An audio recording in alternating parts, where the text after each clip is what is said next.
अस्सलामु अलैकुम वरहमतुल्लाहि वबरकातुहू। अल्लाह रब्बुल इज़्ज़त के दर से कभी उम्मीद है कि तमाम अफराद अल्लाह रब्बुल इज़्ज़त के फजल व करम से बखैर व आफ़ियत होंगे।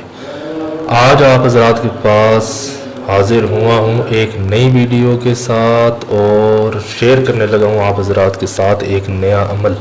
वीडियो को शुरू करने से पहले चैनल को जो है सब्सक्राइब कर लें ताकि हर नई आने वाली वीडियो आप तक पहुँच सके, और ज़्यादा से ज़्यादा लाइक और शेयर करें ताकि किसी का फ़ायदा हो सके। आज की वीडियो का मकसद है अदाए कर्ज़ के हवाले से।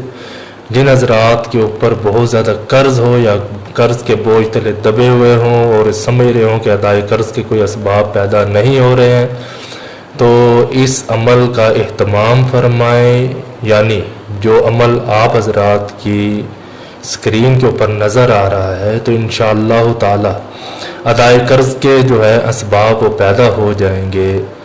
क्योंकि आप सल्लल्लाहु अलैहि वसल्लम की हदीस का मफ़हूम है कि जो शख्स ये समझता हो कि उसके ऊपर बहुत ज़्यादा कर्ज़ है और कर्ज़ की अदायगी के असबाब पैदा नहीं हो रहे, चाहे उहद के पहाड़ के जितना कर्ज़ हो, तो इंशाअल्लाह ताला कर्ज़ की अदायगी के असबाब पैदा हो जाएंगे।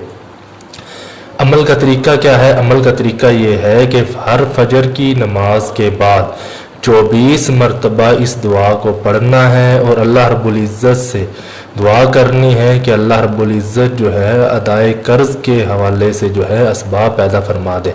तो ज़रूर इंशाअल्लाह ताला अदाए कर्ज़ के हवाले से असबाब पैदा हो जाएंगे और कर्ज़ अदा हो जाएगा इंशाअल्लाह ताला। अस्सलामु अलैकुम वरहमतुल्लाहि वबरकातुहू।